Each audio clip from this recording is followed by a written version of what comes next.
Hello,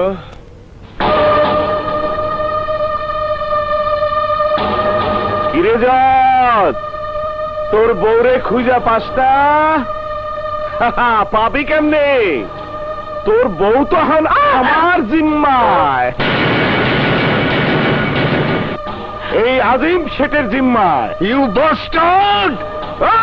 এই চিল্লাইস না, আজকে আমি চিল্লামু, তুই শুনবি, নাইলে তোর বউয়ের আওয়াজ আর কোনদিন শুনবি না। আজিম, আমার স্ত্রী কোথায়? আমার সামনেই আছে। যুবক বয়সে সিনেমার নায়িকা সাবানার দিকে যেমনি পাগলের মতো তাকায় থাকতাম, ঠিক সেইভাবে এখন তোর বউয়ের দিকে তাকায় আছি। হাজারবার চিল্লায় কইছি আমি রেপ করি নাই, আমি কোনো মায়ের মানুষের ইজ্জত কেড়ে নেই নাই, এই জঘন্য কাজটা আমি করি না। সব আমার বিরুদ্ধে এন্টি গ্রুপের চক্রান্ত, কিন্তু তুই শুনলি না, আমার সাজা দিয়ে দিলি যাবজ্জীবন কারাদণ্ড। এইবার আমি তোরে বুঝাবো রেপ কারে কয়, না করেই যখন সাজা হয়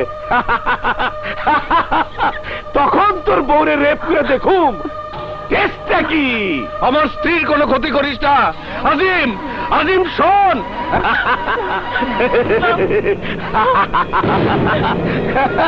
আজিম আমার কথা শোন। আজিম, আমার স্ত্রীর কোনো ক্ষতি করিস না।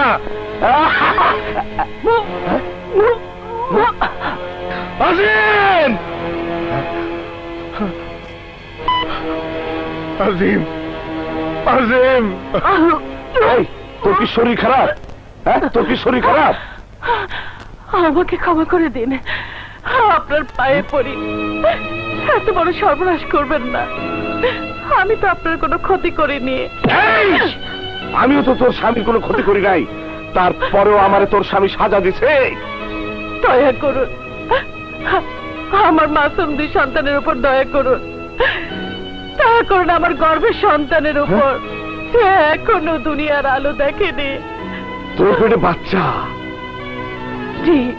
আরে এত বড় সুখবর না তুই ঘুরতাছস, অথচ তোর স্বামী মিঠাই বললে তো দূরে থাক, একটা বাতাসও আমারে খাওয়াইল না। ও জানে না, আজই ওকে আমি বলতে চেয়েছিলাম, কিন্তু তার আগে আপনার লোকজন আমাকে তুলে এনেছে।